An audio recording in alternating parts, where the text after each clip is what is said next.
y'all, my name's Megan. I'm a homeschool mom of two and welcome to my channel. If y'all are looking for a life update, here it is. It's freezing cold here. Also, my manicure be popping, and I don't mean like looking fresh, I mean like, popping off.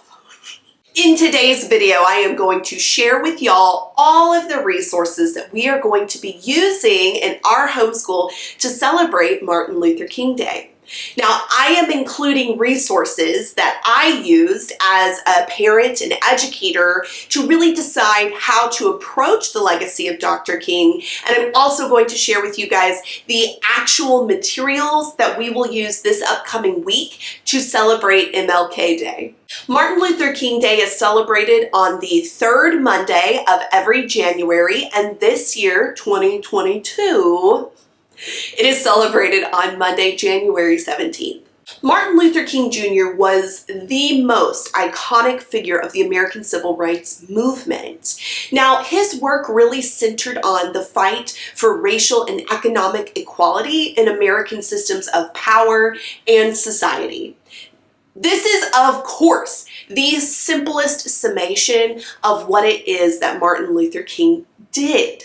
And really, for the purposes of this video, I am going to assume that you as the educator have some working knowledge of who he was and the American Civil Rights Movement in general. Now, before I get into all of the resources, I do want to take a minute to share with you guys the history of the holiday itself, because I find the history of history, cultural narrative, to be absolutely incredibly fascinating. So let me give you some factoids. Factoids? Let me just tell you about the holiday, or the history of the holiday. Martin Luther King Jr. was born on January 15th, 1929 in Atlanta, Georgia. And it's actually his birthday that will become the basis of the date chosen to celebrate his holiday. Martin Luther King Jr. was assassinated on April 4th of 1968 at the Lorraine Motel in Memphis, Tennessee. He was 39 years old. Today, the Lorraine Motel stands as the museum for the National Civil Rights Museum.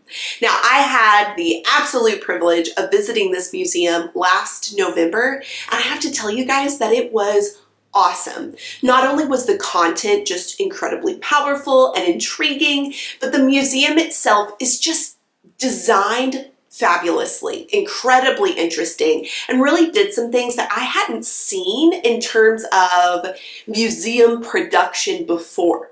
And when you visit the museum, you can also visit Martin Luther King Jr.'s hotel room as it would have appeared on the day of his death. And it's an incredibly powerful experience and very moving. I highly, highly suggest that if you ever visit Memphis, Tennessee, or you're in the area, to check it out. 10 out of 10. Now, only 4 days after Martin Luther King Jr.'s assassination, Congressman John Cooner Jr. proposed legislation to Congress to make MLK's birthday a national holiday. However, it wouldn't be until November of 1983 that the holiday was recognized and signed into law. And it wasn't until the year 2000 that all 50 states recognized the national holiday. The last holdout being New Hampshire. We see you, New Hampshire. Even more disturbing or problematic is the fact that some southern states still celebrate what they would call Lee King Day, which is actually a combination celebration between the birth date of Confederate General Robert E. Lee and the birthday of Martin Luther King Jr. MLK Day, in the scope of American history, is a fairly new holiday, and because of that and so many other reasons, the holiday itself is still struggling to find its identity or its place in the American calendar. I would really attest that a lot of that struggle for place is really because so much of the fight for civil rights equality is still happening. This is still an ongoing conversation. Okay, if you've been here before, then you know, and if you're new, then welcome. But let me just tell you that I have an extreme passion for history education. I want to be able to provide the absolute best historical education for my children, who just so happen to also be my students. Because not to hyperbolize, but to be honest, I truly believe that better historical education makes for better civic individuals, right? And a better society. So to that end, I just wanted to share with you guys what my experience has been with Martin Luther King Day. And I'm talking about from the perspective of a student. And really, I can only speak to my own experience, and that being of a white, female, middle-class, public school student in the state of Texas. Now, I would have to say that my experience of MLK Day in terms of the education I received was really that we didn't discuss Martin Luther King Day specifically or honor it in any way. And if and when we directly addressed the legacy of Martin Luther King Jr., it usually took two distinct sort of directions of conversation. The first way that I would say Martin Luther King was discussed in my educational experience as a public school student was that he was presented as an idolized figure whose work somehow solved the problem of racial inequality in America.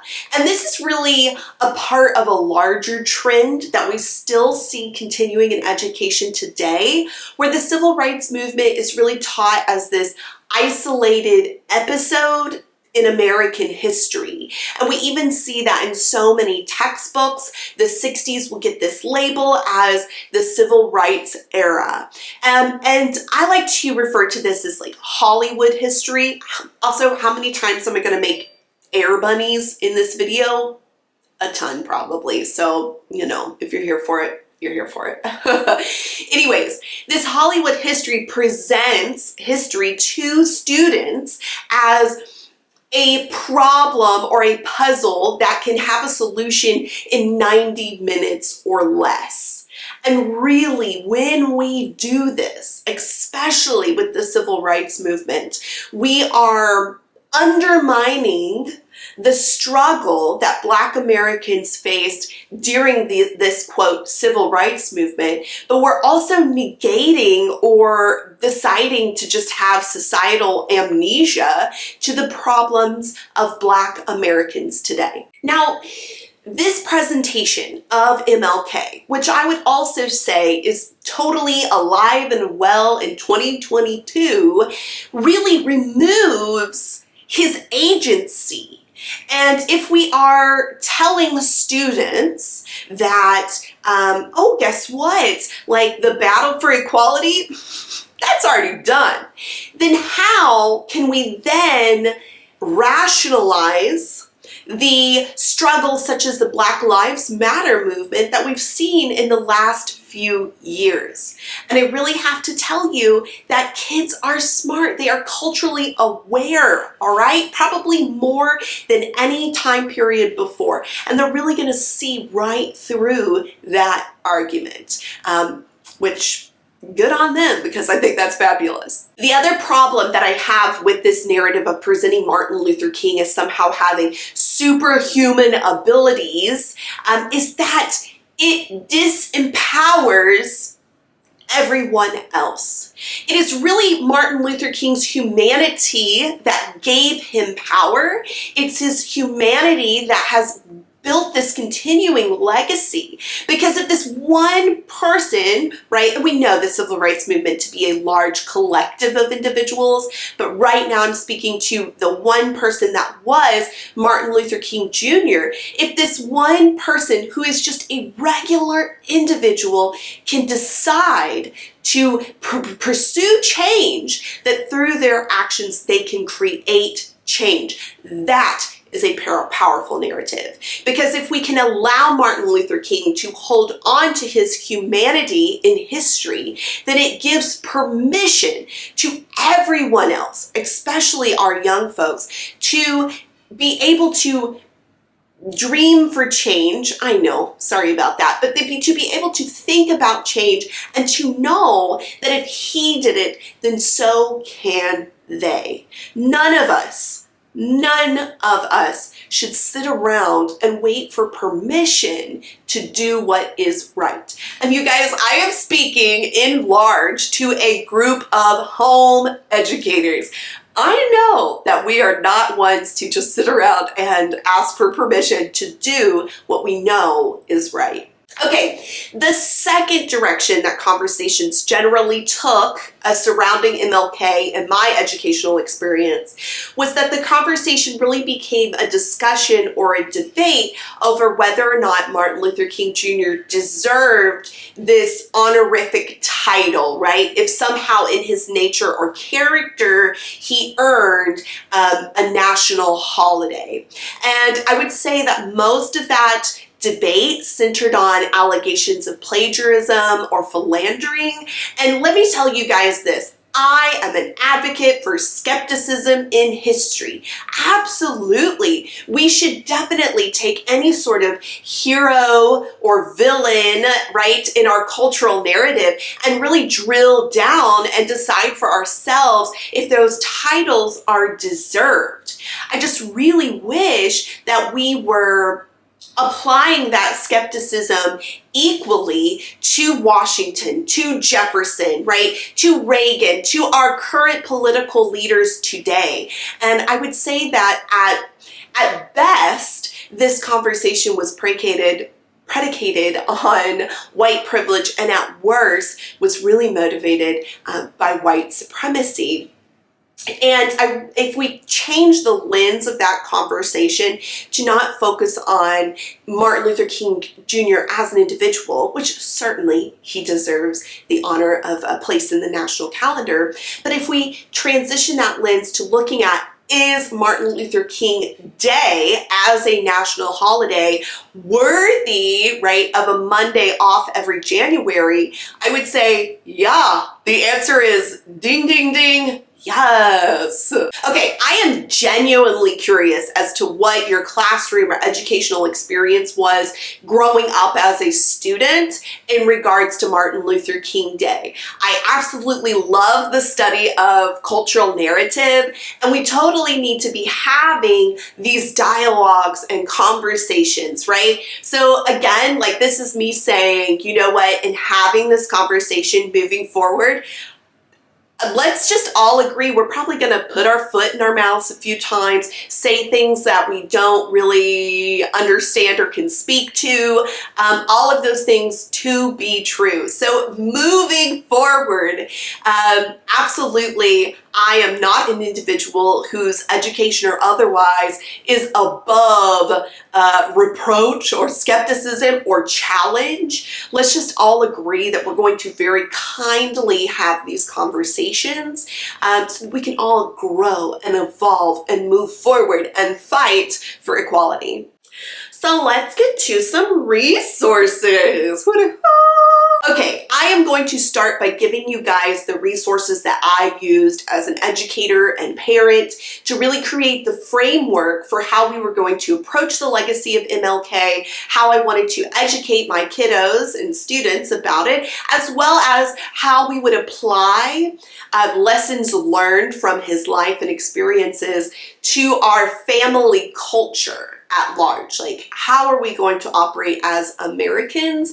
And I really thought this was a great opportunity to re-engage in that sort of planning and conversation. I can't keep this nail on.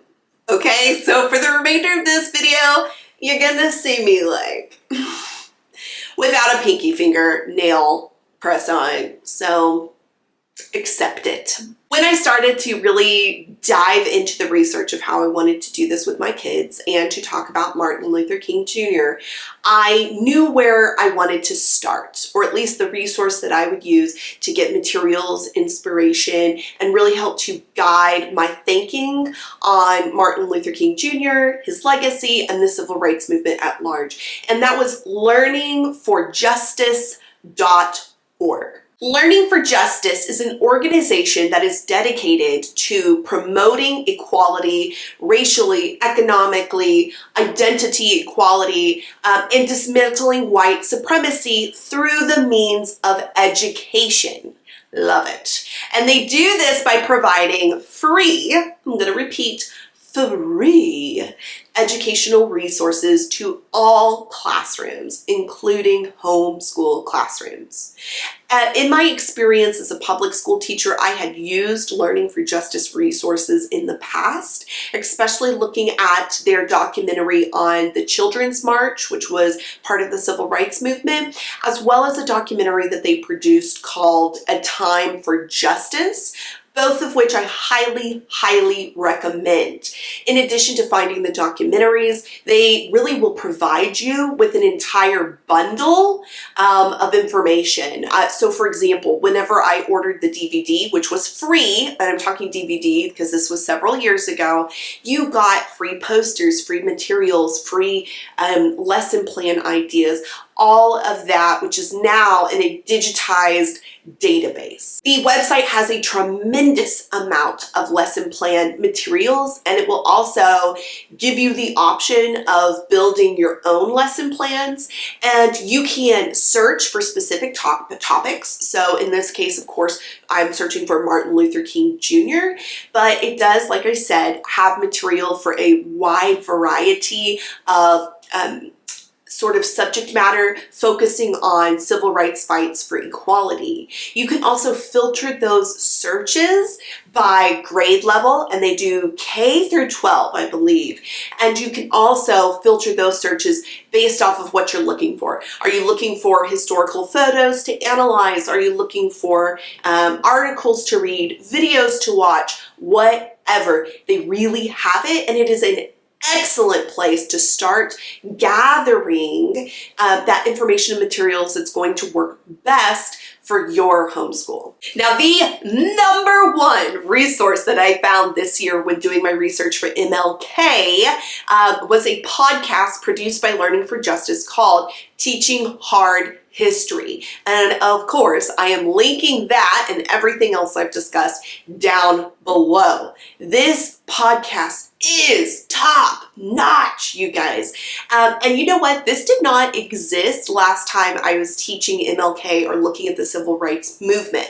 I think that's why it's incredibly important that every year when we address these things, we don't just pull out our old tried and true materials, but we really look at what's fresh and new and out there. And when we are looking at this podcast, Teaching Hard History, it is hosted by Dr. Hassan Kwame Jeffries, and it is just fabulous. I believe it currently has 4 seasons, and season 1 started talking about the history of chattel slavery in America, and right now season 4 is in the Jim Crow laws, or Jim Crow era laws of America. Now, I have to tell you that this podcast is absolutely addictive, fabulously produced, and provides you with more than just the voice of the host, okay? So when you go into the podcast, he speaks to multiple different experts on whatever the subject is of that particular podcast. And okay, so let me stop rambling for just a moment. For Martin Luther King Jr. Day, I listened to episode 7 of season 3, which really was titled Teaching the Most Iconic Figure of the Movement. Dr. Kwame Jeffries, he not only went through kind of looking at some modern day approaches to the legacy of Martin Luther King, but he gave context for the civil rights movement at large, and also had an entire segment on the music and arts that came after Dr. Martin Luther King Jr.'s assassination. Now, the podcast is going to provide you with a tremendous amount of teaching ideas for older learners. And even though I think there would be a lot of value in listening to the podcast with your older learners, the podcast is specifically for educators, right? It is a how to teach hard history, which thank you, right? But also it is broken into segments where you could totally listen to or use like a 10-minute or 5-minute segment in the larger podcast. So for example, if you really just wanted to listen to the segment on music, which includes lots of musical clips, you could just do that. And I think that would be really, really beneficial, especially for older learners. Now, I keep saying that, older learners. My kiddos are 3 and 7. So how do I intend to use the lessons gleaned from this podcast in my homeschool? I'm going to tell you. The first way that I am going to be using what I took in myself from Learning for Justice and from teaching hard history when applying it to my homeschool is how I am going to talk about Martin Luther King Jr. I am going to really emphasize that he symbolizes the work left to do in America. In those conversations, in those discussions with my daughters, we, and yes, I mean the royal we, but I also mean we as in me, my 2 daughters, and my husband, how we are called upon by the legacy of Dr. Martin Luther King, by the legacy of other civil rights leaders, to fight, to demand equality. Not just racial equality, but economic equality and identity equality. We are going to start having those conversations like it is an action plan. And we need to recognize, and I plan to teach, that the civil rights movement was not an era. It was not then. It was, yes, then, but it is also now. This year, our homeschool and our family is using Martin Luther King Day as a moment in our week, in our year, to really revitalize our commitment to fighting for equality, and not just in words, in Instagram posts, in YouTube videos, but in actual action. I know that we are living in a time when there is so much to fear, but I also know that my choice to homeschool, our choice to homeschool, is part of a rebel cause. So remember that providing your children with an excellent civic education is no small thing. In addition to teaching my kiddos and living with conviction and fighting for equality, we have decided as a family that this year we will be donating $10 a month to learningforjustice.org. You guys, I know that $10 is not a lot. It is a drop in the ocean. But we're single family income, and that for us is as much as we can give. I would hope that as time goes on, I can increase that donation value. But for me, it is absolutely vital that educators continue to be able to access high quality educational materials that discuss the fight for equality. And I urge you guys all to find a program, to find an organization that is battling for equality, that speaks to you. And guys, let's just give. Let's give $5. Let's give $10.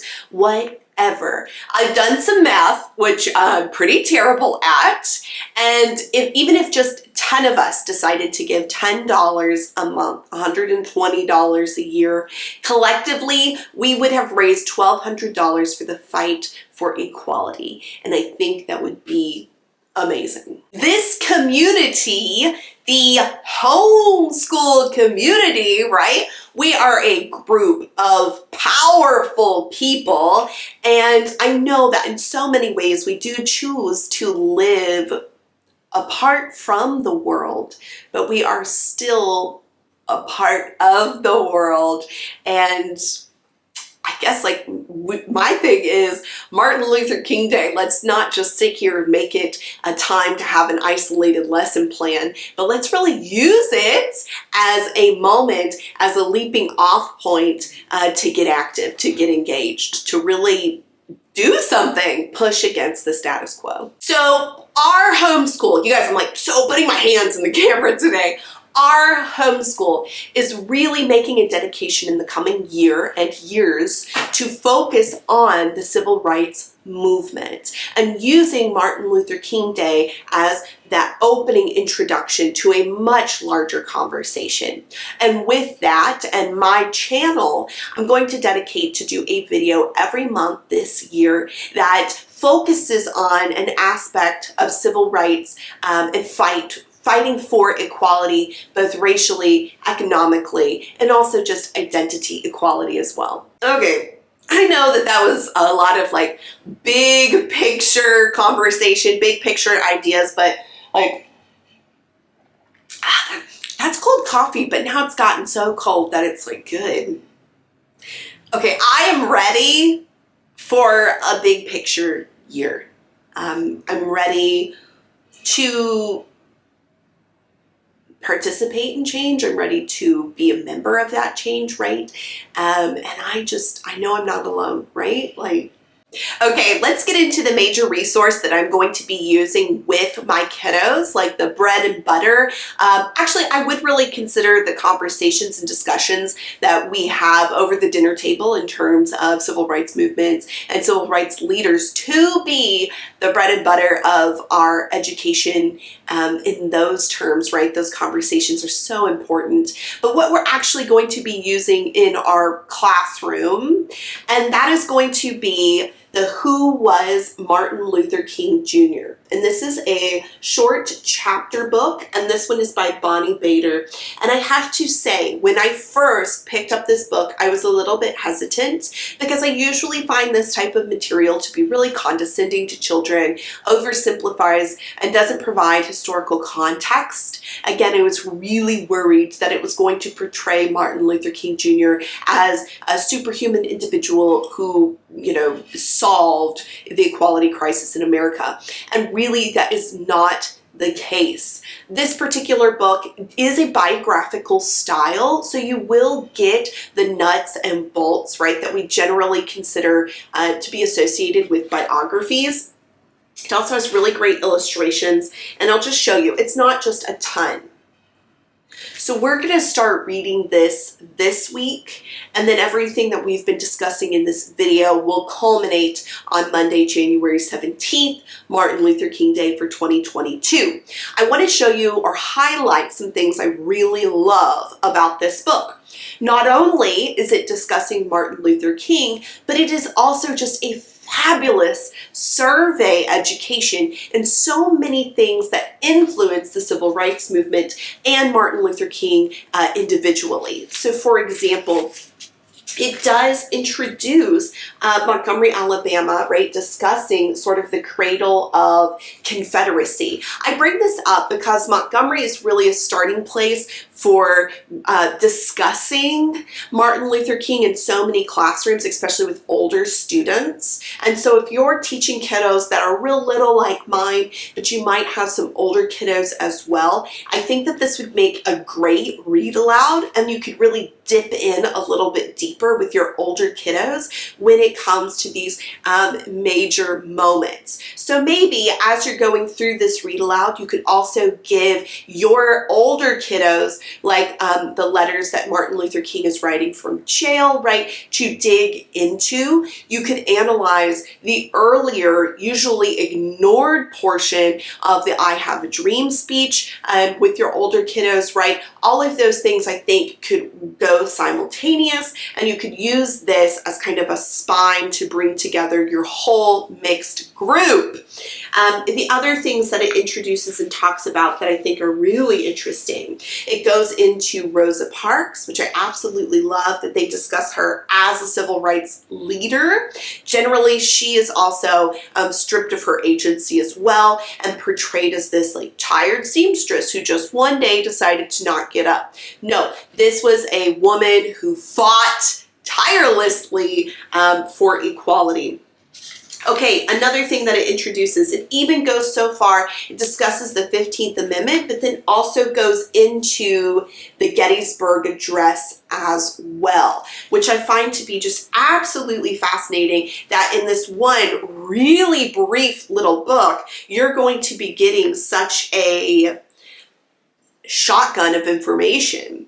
And it even goes into other civil rights leaders who gave their lives for the cause, and it discusses the assassination of Martin Luther King Jr., which I was concerned they weren't going to do. So they have a whole profile on James Earl Ray here as well. So I think that this book is going to be a really great way to kind of introduce or start that conversation. Besides that, we may look at some photos from the civil rights movement and compare them to some of the photos that we see today with the Black Lives Matter movement and other things that we've seen in the last few years, as well as music. Oh, which the Teaching Hard History actually has a Spotify playlist that goes with every episode. Like, hello, this podcast is just amazing. Also, make sure that you check out the learningforjustice.org, because there you can really build the lesson plan that's going to work best for your kiddos.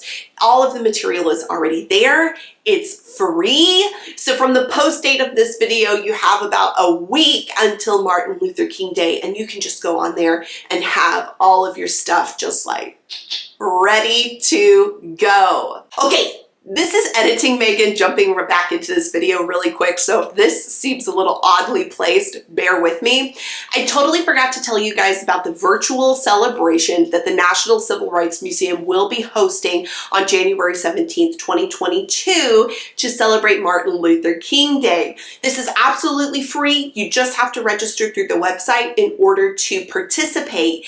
The events start at 8 a.m. I'm assuming that's Memphis time because that's where the National Civil Rights Museum is located, but they will be highlighting aspects of Martin Luther King Jr.'s life, as well as having poetry and musical sort of performances sprinkled in there. So it's something that I'm probably, good grief, dog.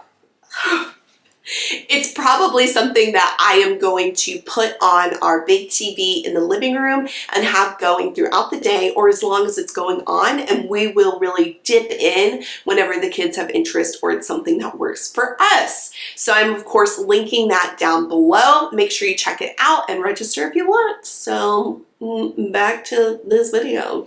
All right, you guys. That's all I have for you. I really wanted this video to not just only be a place where I highlight some really awesome resources, but a call to action, right? For this community and the homeschooling community at large. Let's get out there. Let's make sure that this Martin Luther King Day, we are honoring the legacy and work of Martin Luther King by recognizing that it is not done. And I want you guys to really get out there and be active to the level that you feel safe and comfortable doing. And you know what? Organizations like Learning for Justice can always use your monetary participation. You guys, that's my dog. She's like barking over here because she's ready for me to pay attention to her instead of this camera. Come here, come here, come here. All right, y'all, so you know what I'm gonna say. Is it perfect?